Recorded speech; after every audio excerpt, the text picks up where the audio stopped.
Hello, everyone, and welcome to Uncle Mark's Attic.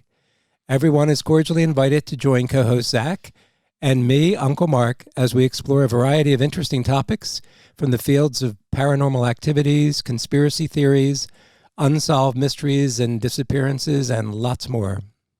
You can find us on YouTube, Twitter, Instagram, and Facebook at Uncle Mark's Attic. And if you want to support the show in any way possible, you can leave us a review on Apple Podcasts, and you can leave us a review on Spotify. So if you want to leave a 5-star review, that'll be greatly appreciated. Also, feel free to reach out and contact us with your questions and suggested topics. We would love to hear from you. So come on into the attic with us now as we go exploring and find out what mysteries we discover today. Today's episode is about demonic possessions and exorcisms, Part 3. So, we just recorded Part 2. That's why we're in the same clothes.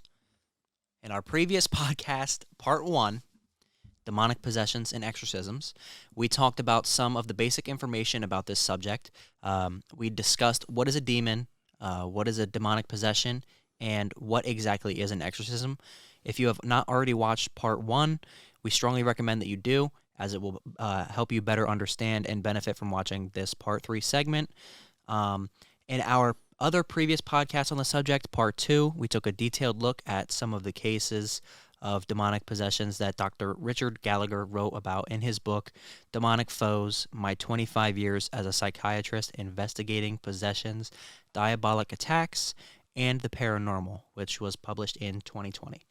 Dr. Gallagher is a psychiatrist who graduated from Yale University Medical School, and he is considered the world's leading scientific expert on the subject of demonic possessions. So now that we have caught you up and refreshed your memory from the last 2 episodes, Mark is going to take over. All right, and today we're doing, as Zach said, Part 3 in our podcast on demonic possessions and exorcisms. In this podcast, we're going to be reviewing some information from the book, The Diary of an American Exorcist by Monsignor Stephen Rosetti, and this book was published just last year in 2021. We're also going to share some information from the book entitled An Exorcist Explains the Demonic by Father Gabriel Amworth, a priest exorcist from Italy who served as the exorcist for the Diocese of Rome. He performed thousands of exorcisms over his 60 years as a priest, and he's recognized today as an ultimate and the ultimate authority on this subject by many exorcists. Father Amworth's book is the shorter of the two, so we'll start with that book. It was interesting for us to not only read a book by an actual exorcist, but to read one from an exorcist who lives and worked in another country. Father Amworth died in 2016. He wrote a number of books on the subject of exorcisms and demonic possessions, and in this book he really goes over a lot of the same basic information about demonic entities and exorcisms that we reviewed in the very first podcast that we did on the subject.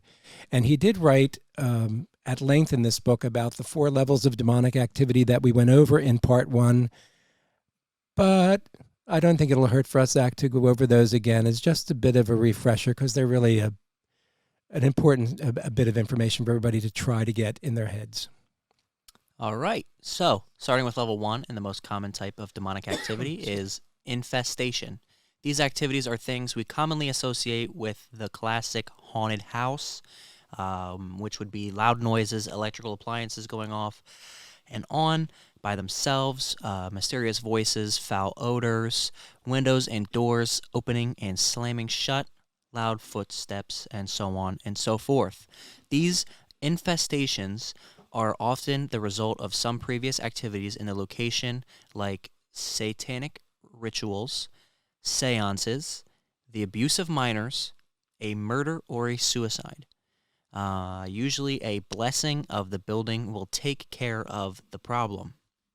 Now we move on to the second level, which is demonic obsession, which is an intense and persistent attack on the mind of the victim.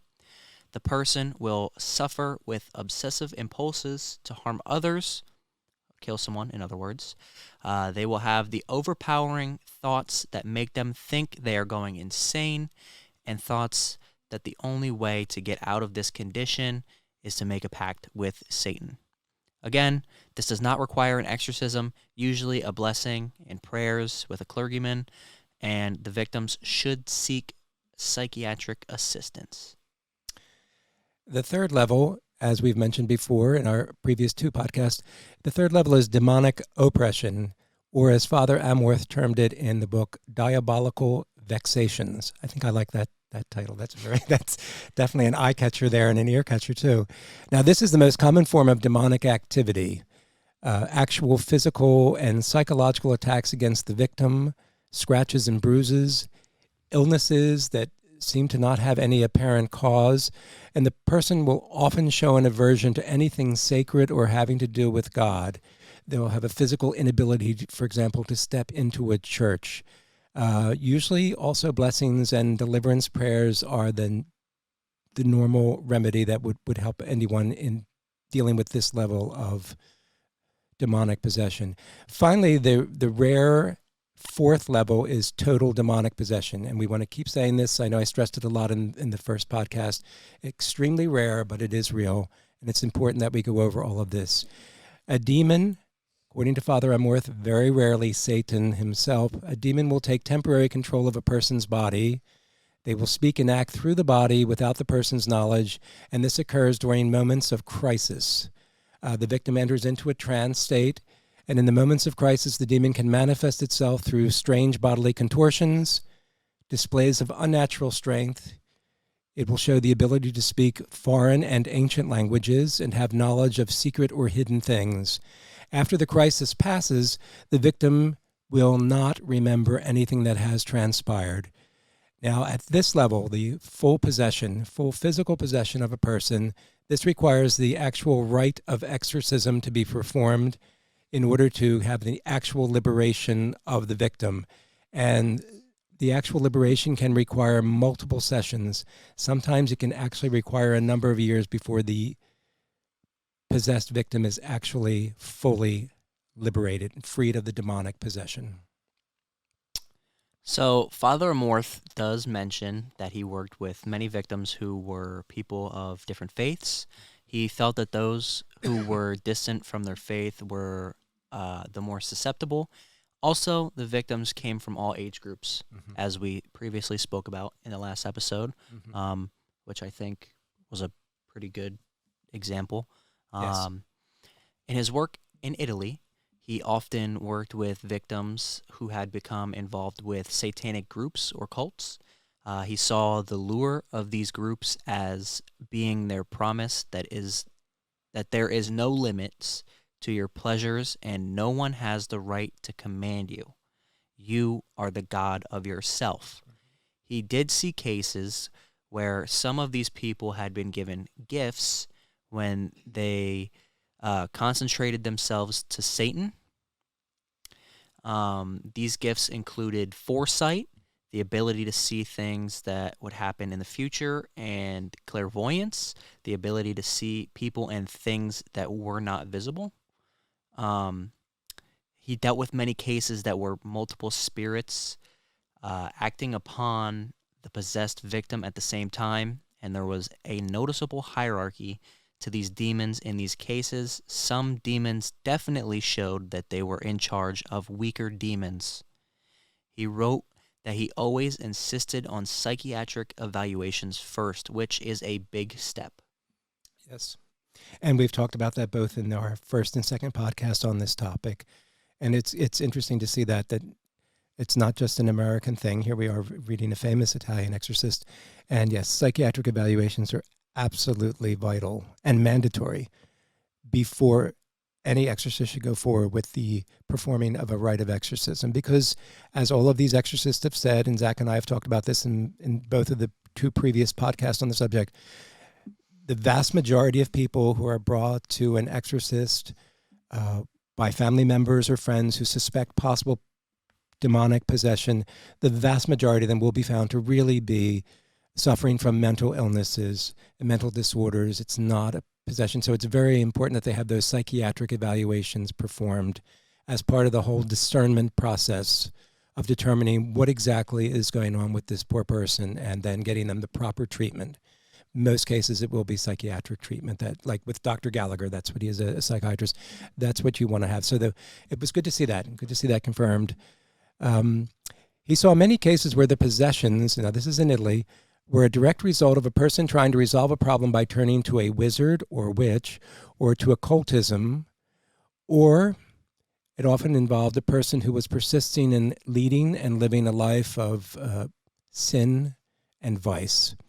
And in his work in Italy, he felt that 90% of the possessions that he dealt with were the result of people practicing spells and curses against someone.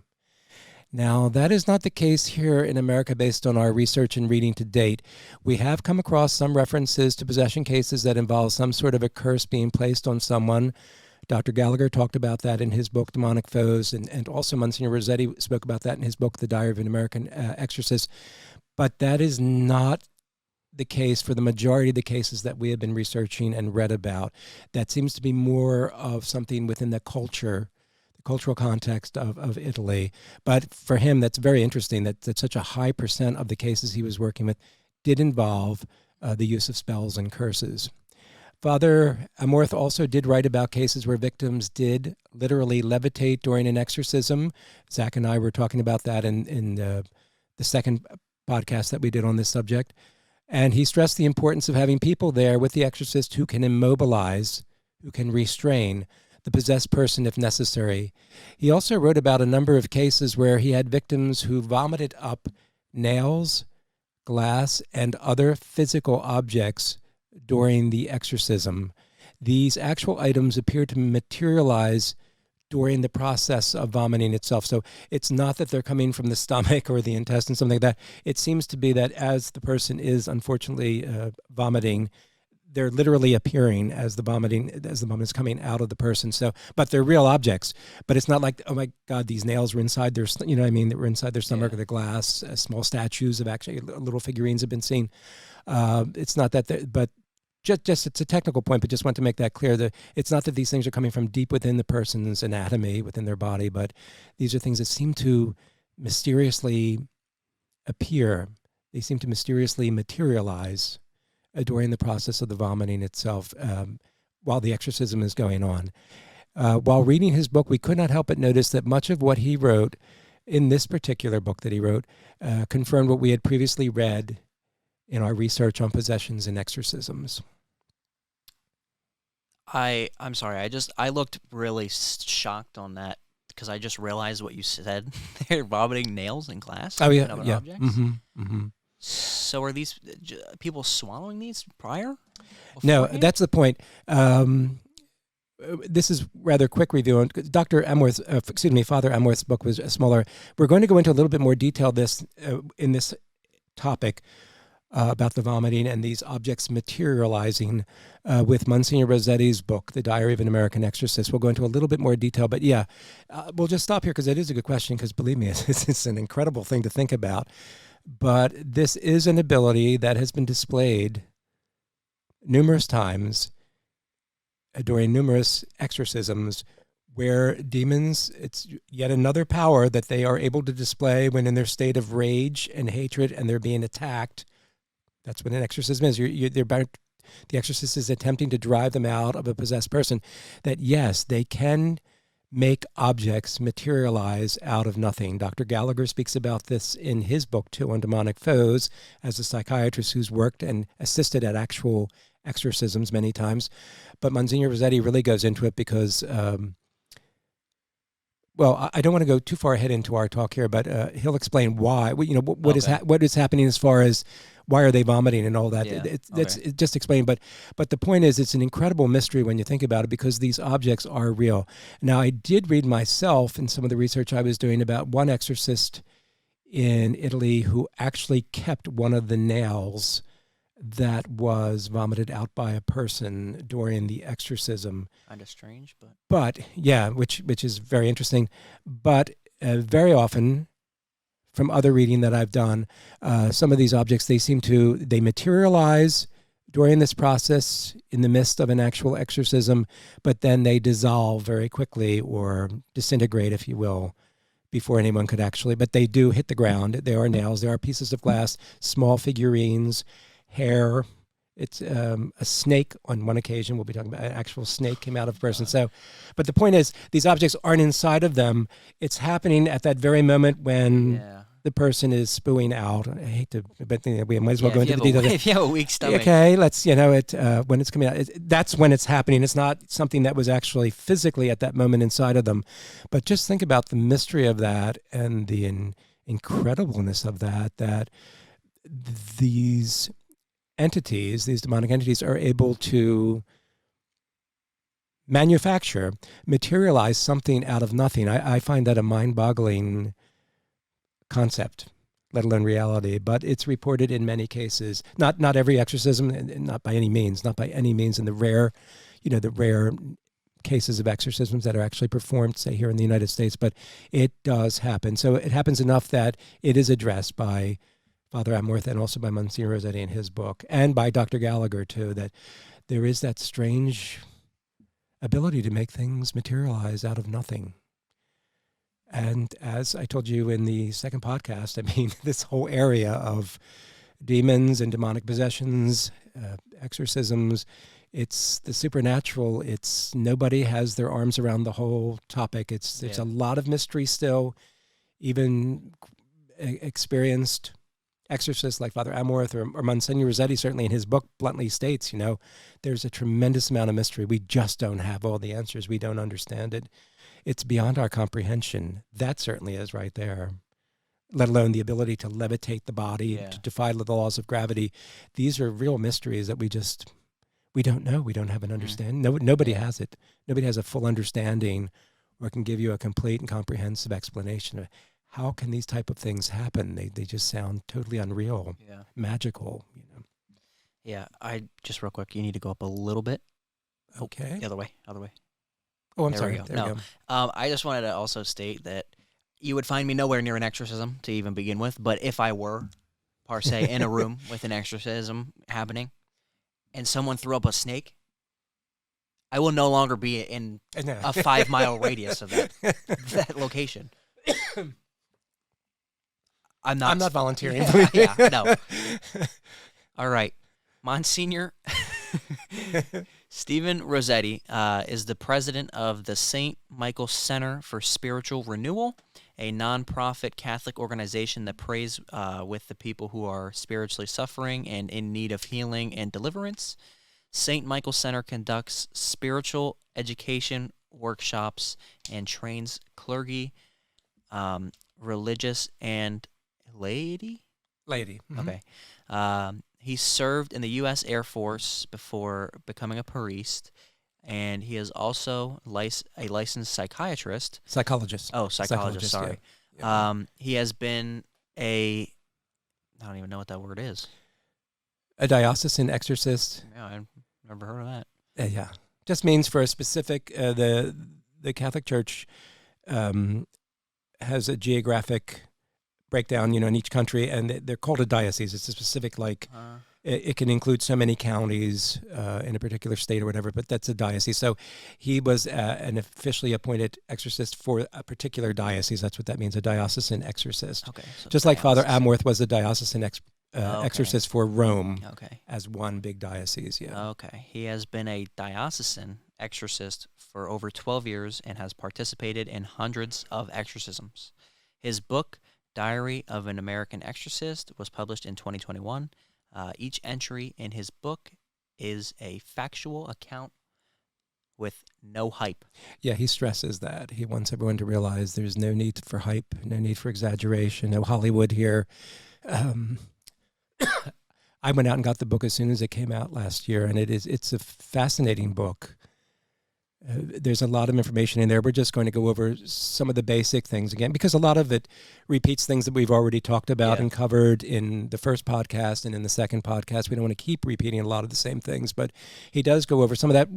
Some of it is necessary. We're going to go over now, but one of the things that I thought was really important in this book, and I remember when I was reading this last summer, Monsignor Rosetti believes that America itself is right now demonically oppressed. We talked about oppression, that level of activity, demonic oppression. And that's why we're seeing rising levels of unhappiness, hopelessness, suicides, domestic terrorism, and we're seeing more and more people practicing occultism, dabbling in witchcraft and Wicca, and we're also seeing increasing rises in drug addictions and even internet porn viewing. So all of this, and he feels it seriously is a result of demonic oppression, not just on an individual level here, but on a much larger scale, on the macro level, a much larger scale of our country. In his experience as an exorcist, he believes that Satan and demons think of themselves as victims, that they're unfairly treated by God because they turned away from God, as we discussed in our previous podcast. This victim mentality is certainly growing in America, in his opinion. So he does urge people to refrain from judging others so much, and especially if it's just because they disagree with us about something. And he would rather see people spending a little more time and making a little more effort in praying and actually just sharing love with people a little bit more, being a little bit more compassionate. Much of what we read in his book, just like with Father Amworth's book, confirms what we previously read about possessions and exorcisms. He, as with many exorcists, he believes that God allows Satan and his demons, his demonic minions, some free reign. Don't understand why, but in these areas of demonic obsession, demonic oppression, the rare cases of full demonic possessions, he permits these things, and there's some free reign here so that people might grow in holiness.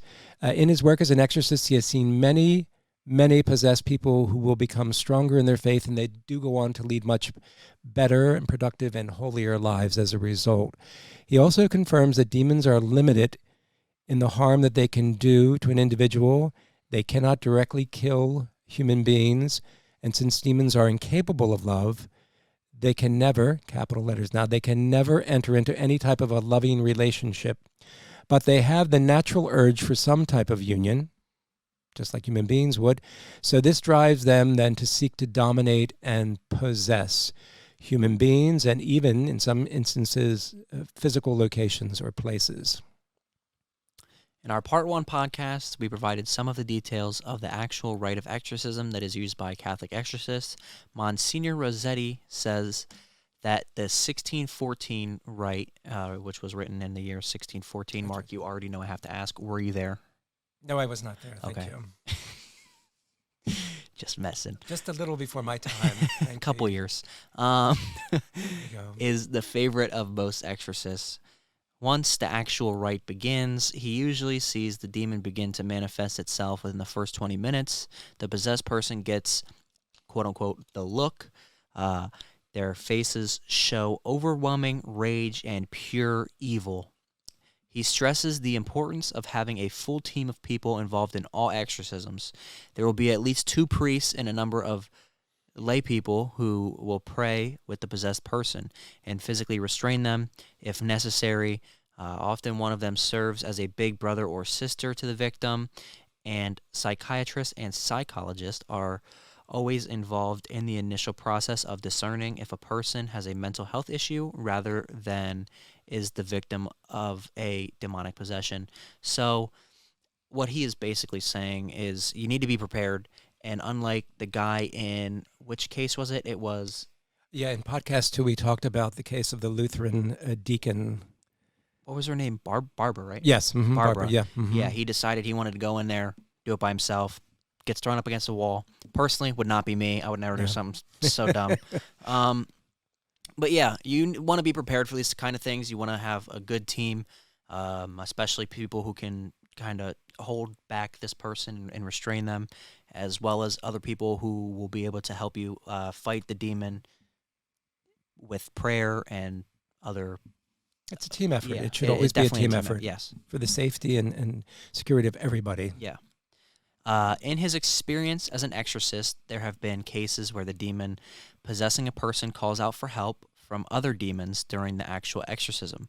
So he and the team always say the... Umbrellino. Okay, Umbrellino prayer. Like an umbrella. Think of umbrella, Okay, really. Literally, okay. that's where this... which asks God to set up a perimeter of protection which will prevent Satan from sending in any reinforcements or additional demons. That's the first time in all the reading and research we've been doing and preparing our podcast here that we actually read about that. Yeah. That was the first for me and for you. I didn't know about this Umbrellino prayer before, and that's why you read multiple sources. You want to get as much information as you can. Everyone has a little something else to add, as opposed to what, the other people, what they've written. And I thought that was pretty interesting. And it's also, again, it's one of those mysteries where you just stop and think like, wow, they can call in reinforcements. Like, it's bad enough there's one, I would think it's bad enough that there's one demonic entity, possessing, acting upon this person and making their life hell. And then it's like, oh, I'm under attack by this exorcist now and this team of people praying. So let me call in for the cavalry and get some backup here. But when you think about it, I guess it would make sense. They're out to destroy and hurt as many human beings as they can. So when they're being pushed up against the wall, it's just natural, I guess, that they're going to call out for help. And thank God they do use these prayers to try and prevent that from happening, so that, because then it will make it even more difficult for the exorcist and the team working with the exorcist that's trying to help this person achieve liberation. His descriptions of what occurs during the actual exorcisms matches with what we have discussed in our previous podcast. The possessed person will often thrash about in response to the prayers from the very beginning of the Rite of Exorcism. It will thrash about and scream in response to any blessed object, such as a blessed crucifix or holy water, and the demon will reveal hidden knowledge about the exorcist and even about team members on occasion, and also hidden knowledge about events.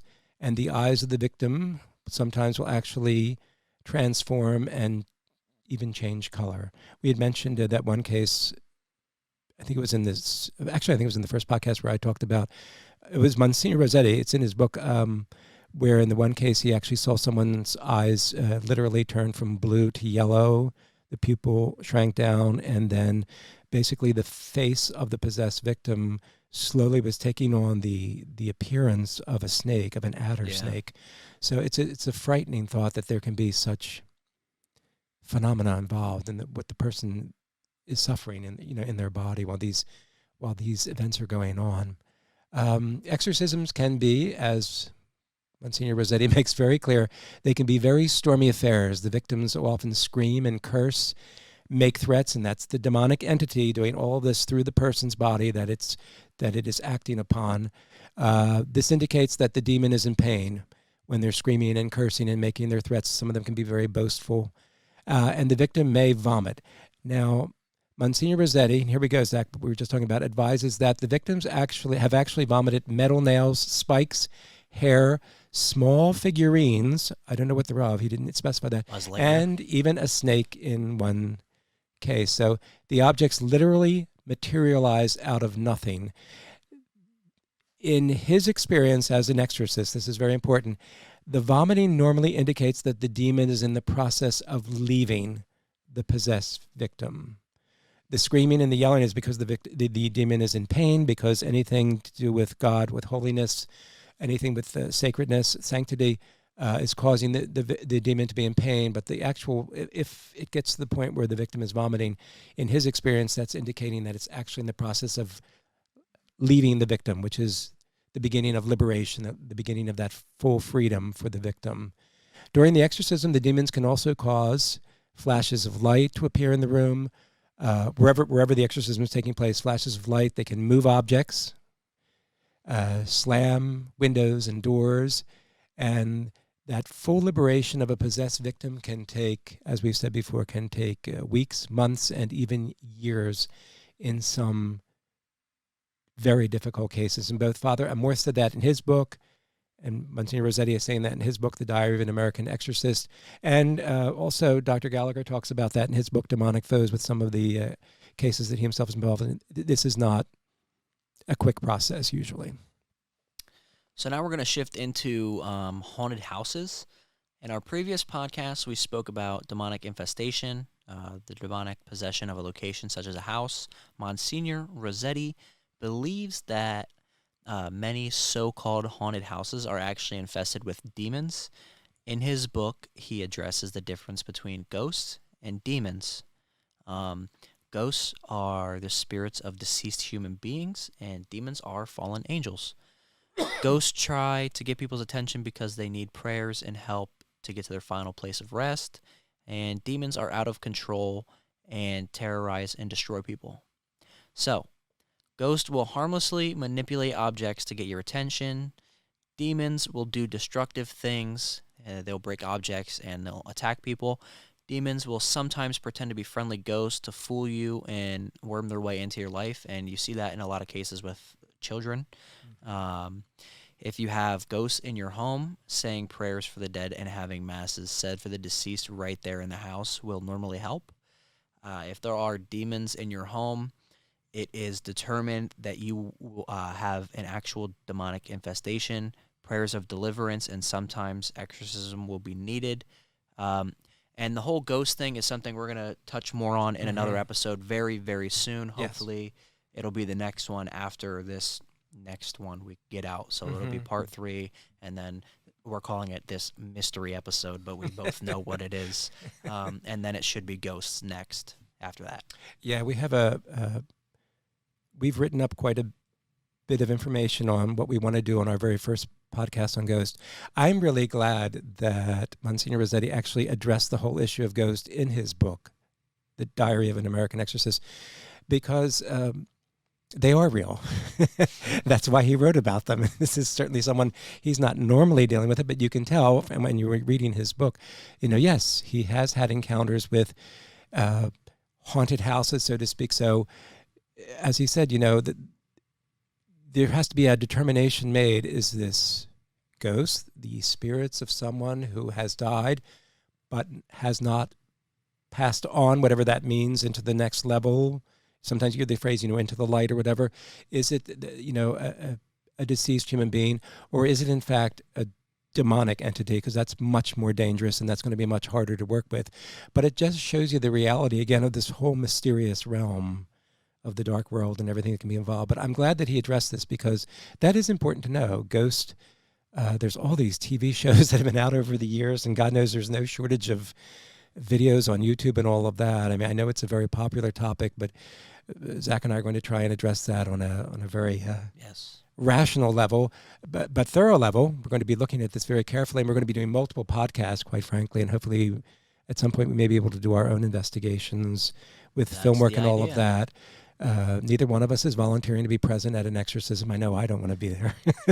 For the right price. No, not want to be there. I'll go for the right price. But for a legitimate and serious ghost investigation, I would be more than willing. Because as you were just pointing out, Zach, when you were sharing with us what Monsignor shared in his book, ghosts are not trying to harm anybody. A legitimate ghost, they're not trying to harm anybody. They're not trying to be, they normally would not be destructive and bring things. They will try to get your attention with making, things turn off and on and flashing lights and, turning on the TV in the middle of the night and things like that, because they want people to help them. They want their prayers. They want, they're trying to get attention to help themselves. Whereas the demonic infestation, if that's what you're dealing with, it's going to be quite different. And that's what he said. You're going to have destructive tactics, destructive performances by these things, and things that would terrorize people, things that are forms of attack on people. And that's a big, big difference. So in his book, Monsignor provided a case of demonic infestation that he was involved with. There was a family that approached the St. Michael Center, where he is the president, for assistance. And they do have a website, by the way. If you look that up, the St. Michael Center, it's very good, very interesting website. It has a lot of good information and actually a lot of prayers you can print out and all of that. So I do recommend anyone take a good look at that if you're interested. But anyway, this family approached the St. Michael Center for assistance. They were non-practicing Baptist. They had inherited a house from relatives. Now, the house had been rented out for some years prior to this happening by a man who, it was discovered later, had practiced occult rituals and had also molested minors. So right off, we know that this is going to be a problem because Zach and I have talked about this before in podcast, the second podcast that we did. So after this family had moved into this home, they would see dark, shadowy figures. The children would actually hear a voice calling to them from the basement on occasion, calling them to come down into that basement. The temperature in a room could go from 70 to 30 degrees in seconds, or the reverse. There were loud noises, mysterious footsteps. The house, in other words, classic symptoms or signs of what we call the haunted house. The house had to actually be exorcised twice before the family could actually live there in peace. And Monsignor just adds as a note in the book that family did in fact return to active membership in their Baptist church. In another case that came to the St. Michael Center, there was a fireman and his family who moved into a home, and then the strange things began to happen.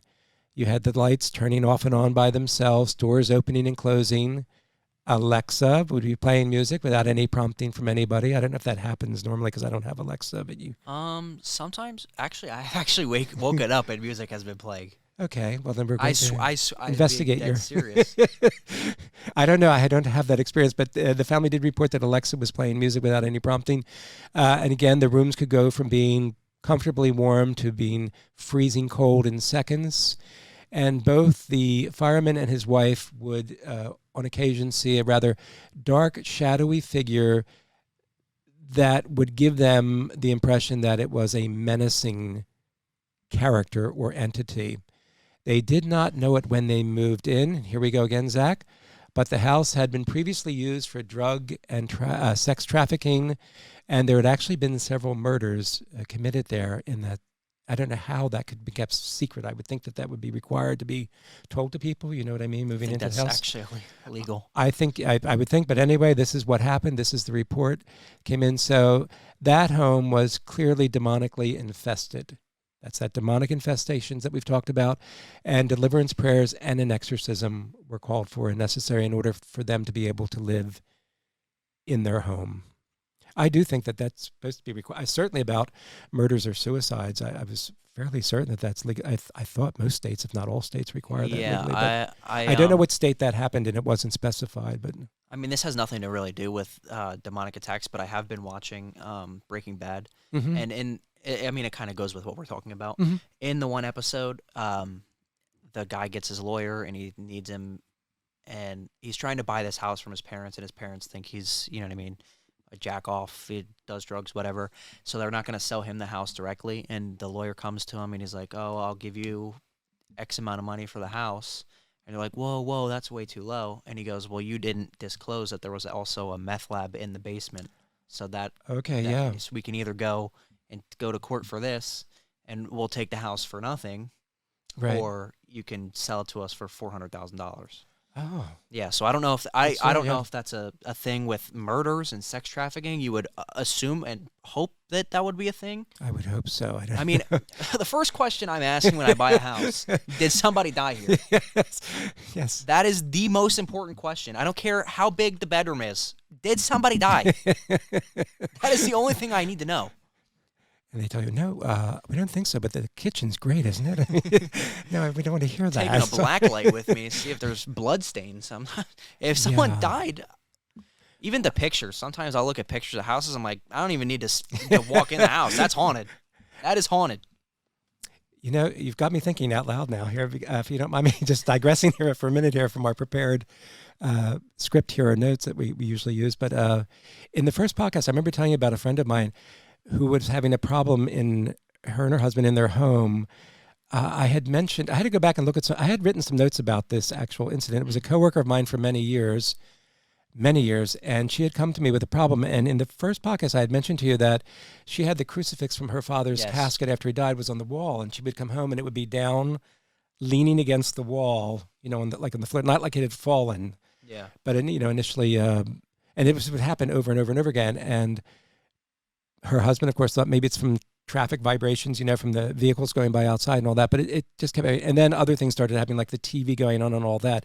Now, in the first podcast, I hadn't at that moment remembered all the details of that case, and I had said to you, I did recommend to her to call, go over and meet with the priest in her church and have him come to do a blessing on the house. What I'd forgotten, Zach, because I was just talking off the top of my head then, was that this kept going on, and then eventually her husband and even her son were getting concerned with this, all this stuff that was going on, things kind of moving around in the house and all that. Someone had committed suicide in that home the prior to them buying that home. Wasn't disclosed, was it? It was. Oh. It was disclosed, and then I said, and you still bought the house? Yes. So her and her husband, despite that fact, I don't know what the circumstances were of the suicide, but the rest of the story, which, it didn't dawn on me when I was talking to you during the first podcast. So you have these things going on, but they weren't really destructive things. I mean, the crucifix wasn't being damaged, or the TV wasn't being damaged, or if something had been moved, nothing was really being damaged. Here, what happened was, yes, this woman who had been married and did have children, I don't know exactly what her age was when she committed suicide, but I got the impression that possibly it was later in her life, that the kids were grown. What happened was her son had moved back into the neighborhood, one son, and had bought the house right next door. And at this point in time, that son living next door was getting all screwed up on drugs and was a bit of a problem, according to my coworker who was the neighbor. And all I could think of was that this is a location of a suicide. Someone took their own life, which could easily open up to the possibility of a ghostly presence. And when we go into our ghost podcast, we'll see that sometimes ghosts are in buildings for years and decades and don't exactly draw attention to themselves for whatever reasons we don't know. And then I began to think, and I still wanted to have that priest come there and do a blessing on the house and all that, but I thought, is it possible that this mother, now a ghost, the spirit of a deceased person is still there, is aware of what's going on and is trying to get attention from these people now living in that house where she committed suicide to assist her to help her son. I just thought I would mention that to you, but it's still required, like I said, and she did get relief from help when having the blessing done there at the house. And I even had someone, I helped her contact an organization where there's people on a volunteer basis who do ghost investigations and all that in the greater Philadelphia area. And someone did come there to sit and try to help her and her husband with this particular situation that she was in. And they, between the priest coming and between him helping them, she was able to get through this, and it did help. But it does make you wonder, like, is that what was actually going on behind this? This is actually a case of an actual spirit of a deceased person who was very disturbed by what was going on with her son, who has now moved back in to the very next row home. It was actually an attached row home, to the place where she had lived for many years and then had committed suicide. So I just thought I'd share that with you and everyone that's listening to our podcast. It gives you something else to think about in that world of mystery that we still don't fully understand. Yeah, you would definitely think, though, like, even if it's not, like, necessarily needed to be stated in the sale, you'd leave the common courtesy. But a lot of people, including myself, would not buy a house that someone died in. If my dog died in the house, I would say my dog died in the house. If you hear barking, contact me immediately. I must admit, when she told me this, when I was sitting with her in my office and we would be talking about this, I did tell her I don't think I would want to move into a home where out of your mind? A suicide has not to be overly dramatic or anything, I just don't think I would want to move into a home. I don't know. I just would feel, especially, with all the reading I've done over my years. Seen too many scary movies for that. Yeah, it's just from reading and like the books that we're using now. There's, there is that possibility of someone's there still. I'm not a fan. Anyway. All right. I hope you don't mind me digressing like that. I apologize, but I thought I would share that again with. Okay, we are moving on to demonic attacks on the Exorcist.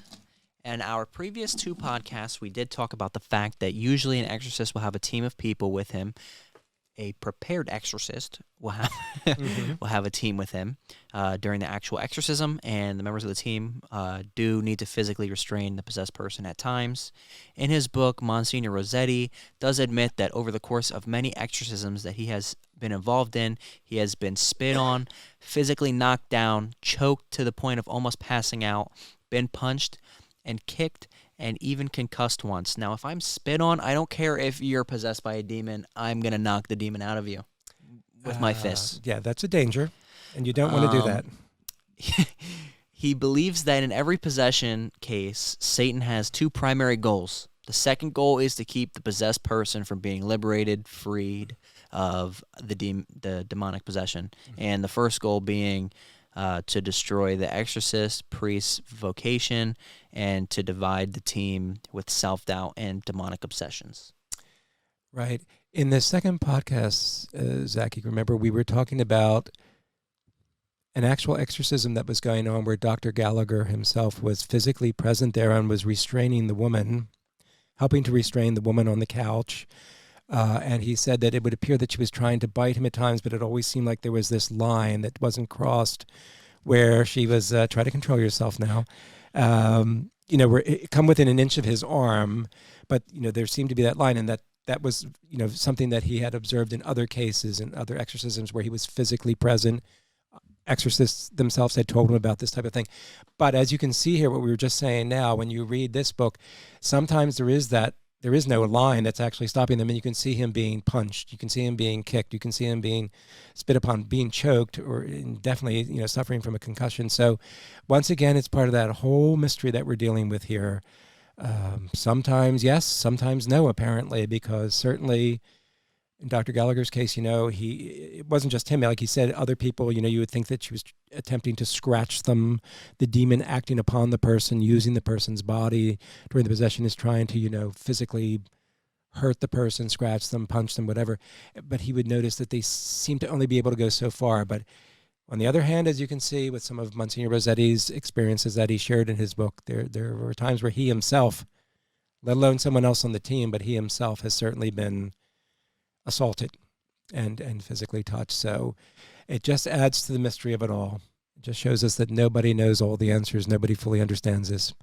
Anyway, that's why Monsignor Rosetti points out that he and his team always say binding prayers and protection prayers together prior to going into an actual exorcism.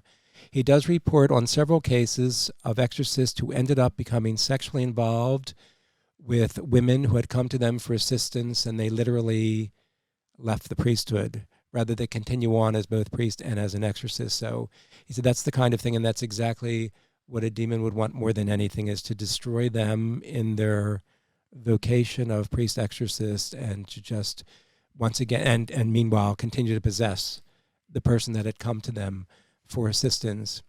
And Rosetti concludes his book by stating firmly that there are no exaggerations in anything that he has written.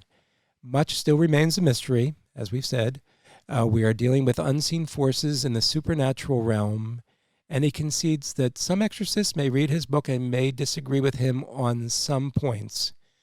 For him, in his vocation, he's in his 70s now, he mentioned in the book, evil is definitely defeated, in his opinion, only in Jesus Christ, and the exorcist has no authority himself over any demons except that authority given to him by Jesus through the delegation of the bishop.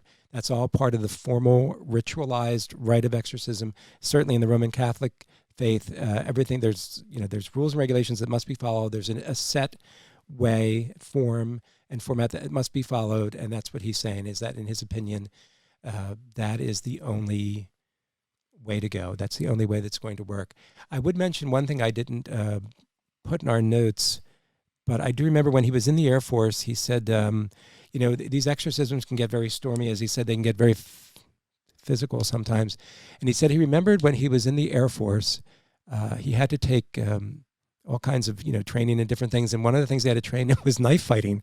They did undergo knife fighting in case of, Air Force, in combat, Air Force men come down and, for purposes of self-defense and all that. And he said, I always remind myself of what I learned from my knife fighting instructor in the Air Force when I'm going into an exorcism. And that is, when you're in a knife fight, you expect to get cut. It's going to happen. So, and I thought that was very, very good, blunt, down-to-earth, and commonsensical advice and information. And I do agree with him from certainly some of the cases that he talks about in limited amounts in his diary book there, but in some of the things that we dealt with Dr. Gallagher and Father Amworth, and Matt Baglio's book, The Rite, that we read also. There can be some knife fights here going on, because you're dealing with something that is pure evil and pure hate and pure rage. And that wraps up most of the basic information that we wanted to share with everyone on this whole paranormal topic, and that's why we're trying to cover a lot of paranormal topics in the attic here. That paranormal topic of demonic possessions, and exorcisms. Yeah, so I'll just close off with my final thoughts here. I think that these priests are better men than I ever would be. They have willpower that I definitely would not be able to have, because if I'm spit on, I'm Yeah. throwing these hands. Yeah. So, I understand. in the Lord's name, these hands will be thrown. Yes. So that's all. That's really all I have to say. I mean, I think this was a great topic. I think that we covered a lot in all three of these parts. And if you made it through all three of these parts, congrats. I hope that we informed you with things that you didn't know. I hope that we racked your brain and made you think. And yeah, It's a challenging topic, and it was one, if you remember, I was very reluctant initially when we were going over podcast topics that we were thinking about. This was not one of the ones I listed on the initial. And it was something, as I explained in the first podcast, I mean, I had familiarity with going all the way back into the late 1970s, but I've always found it a very uncomfortable subject to even think about, let alone read about, and then have to discuss and share with other people. It's not just that it's a huge area of mystery, but there's some frightening aspects to it, these assaults on people, and how exactly, does someone open the door that would permit such a thing to happen? But as we said, as Dr. Gallagher made very clear, as all of the exorcists that we've read have made very clear, it's nobody has all the answers. There's a lot of mysterious elements to this that no one can fully comprehend. We just don't know. You can make some guesses, some educated guesses on some of the areas, but no one has all the answers. It's in the realm of the supernatural, and as Dr. Gallagher talked about, that dark world where there are sentient beings of intellect and free will, that they seem to be able to observe us at times. They seem to be able to. They don't know what we're thinking. Everyone makes that clear, but they certainly observe our actions, and they sometimes somehow are able to interact with human beings and cause havoc and cause pain and cause problems for people. And it's really a big, mysterious area. For me, myself, when I look back on everything we've done here, I really, again, can't stress to everybody how much I enjoyed the book Demonic Foes by Dr. Gallagher and his work as a psychiatrist in this whole realm, because he has over 25 years, as he said, of research now, firsthand research. He's not just getting secondhand reports or, reading case studies. As you read his book, you find out he's physically there. He's physically present and assisting at some of these exorcisms, working with multiple exorcists from all over, dealing with people not just in the United States, but from around the world as well. I've seen him interviewed on TV. I would love to meet him and, like I said, interview him here on our podcast as we begin to grow our podcast, as we can get the capabilities of doing even more with that and adding to our conversations. But I'm so glad to see a person of science that has gotten so involved, because he stressed that in his book. We did mention this before, but, he sees himself first as a physician, a psychiatrist, but he also sees himself as a firm, established believer in the absolute reality of demonic possessions and the reality of exorcisms that are sometimes, rarely, but are sometimes still, they're real, they're called for. And I like that because he's trying to bring together everything. He didn't get into this because he was a clergyman or he was involved, as an exorcist. Yeah. He was a psychiatrist that was approached out of the blue and then got involved. But then once he got into it, he really jumped in. I think that's the way a scientist should be. He's trying to get his arms around everything that's involved, and that requires him to plunge in and to get involved, not just evaluate people, as he would be asked to do those psychiatric evaluations. And like he said in his book, I don't diagnose anyone as being possessed. There is no such medical diagnosis, but he tries to evaluate the person, do his job as a psychiatrist, strictly as a psychiatrist, but then he will have to refer people back on occasion to whoever the referring clergyman was to say, I can't provide you with a psychiatric explanation for this. I can't give you a medical or a natural or a scientific basis or explanation for what is going on with this person. So as part of that whole discernment process, I think perhaps now you do want to consider going on to that next step, which would be to begin all of the work that goes into performing a rite of exorcism, which, as the exorcists say, is a journey. It is a journey, and the person who is possessed must want to be part of the journey and must work hard along with the exorcist and all of the team members that are working and praying with them, because it doesn't work if the person, as we saw in some of the cases that we looked at in the second podcast, if they don't want it, it's not going to work. It's not some silly or magical incantation process or formula. It doesn't work. It's a struggle. It's truly a struggle. So I've learned a lot. I mean, I knew a lot about this whole subject even before we began doing our formal preparation, for this and putting together notes and putting together ideas and talking about it. But I've even learned more things now going through these. And as you know, some of these books are fairly new. Dr. Gallagher's book was 2020, and Monsignor Rosetti's book just came out last year in 2021. There's a lot of interesting information in all of these books, and they've helped me to get a little bit better of an understanding of the totality of this whole realm, but also of the mystery and the unknown in this dark world, which even at my age now, slightly older than you, Zach, just ever so slightly older than you, I find frightening. I really do. And I was very serious. I have asked myself, a priest friend once asked me if I would be interested in ever, no, absolutely not. I just, believe it or not, as much as I do love studying the paranormal and all that, no, sorry. It's a no for me too. So yeah, I'm sorry. I don't think I'd be good.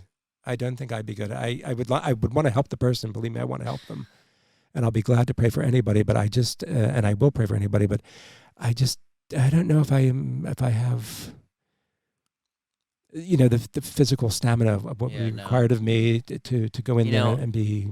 I'd be in the corner of the room, pissing my pants, crying, and screaming all at the same time. So. I don't think you'd be alone. You would not be alone, if that makes you feel better. I wouldn't put it quite that colorfully, but yes, I certainly would probably be making a beeline. I would be, you know what I mean? Feet don't fail me now. I don't think I'd be there, but we hope that everyone has learned something from this, has enjoyed listening and going over all this information and our conversations with this. We didn't, even in the very first podcast, you had said, Zach, this is probably going to be like 3 podcasts. When you rewatched the first one, you actually said that this is probably going to be at least 3. We could actually do even more because of all the information we've been going through and all the reading we've done and research. But really, I think at this point, I think we've given a good overview. We've provided resources, the names of the books and the authors and Exorcist and Dr. Gallagher, for people to follow up on their own if they wanted to, if they feel the need to find out more. But we're going to be moving on to some other territory now in the realm of the paranormal and mysteries and conspiracies and other things that we want to cover. So we do hope everyone enjoyed this. Bottom line for Uncle Mark is, though, I do believe, at my age now, I believe that demonic entities are real. I do believe it. I believe everything that I read in Dr. Gallagher's book, in Monsignor Rosetti's book. I do think they're real. That doesn't mean I'm trying to influence anybody else, but for me, I do believe it. I have no doubts, and I'm glad that I've educated myself even more. And all I could encourage everyone to do is to please avoid anything that could in any way open you up to any kind of demonic activity, because it's just, from everything you read, all the cases we've gone through, it's just not worth it. It's, in the end, you'll be misled and you'll be lied to and you'll be taken advantage of. But in the end, they just want to hurt and destroy you. So it's not going to work out, no matter what what lies you're being fed at the beginning. It's just not going to work out. So I hope everyone will just avoid it. You don't need that stuff. We have enough to deal with in life here. So let's try to enjoy our lives the best we can and not get ourselves involved with things that we're going to deeply regret in the end. And that's all I would like to share, I think, with everybody. I hope I didn't. And like I stated at the beginning of the episode, you guys can find us on every social media platform at Uncle Mark's Attic, Apple Podcasts, Spotify. Yeah. Please feel free to leave those reviews. They will seriously help us out. And yeah, that's it from Uncle Mark and Uncle Zach. I did not enter that title yet. No. In a couple, maybe more than a couple, I'll ask again and we'll see. Yeah, maybe. I mean, you are an uncle now already. I will say that for you. All right. Well, once again, thank you. Thank you all, and we'll see you again next time here in Uncle Mark's Attic.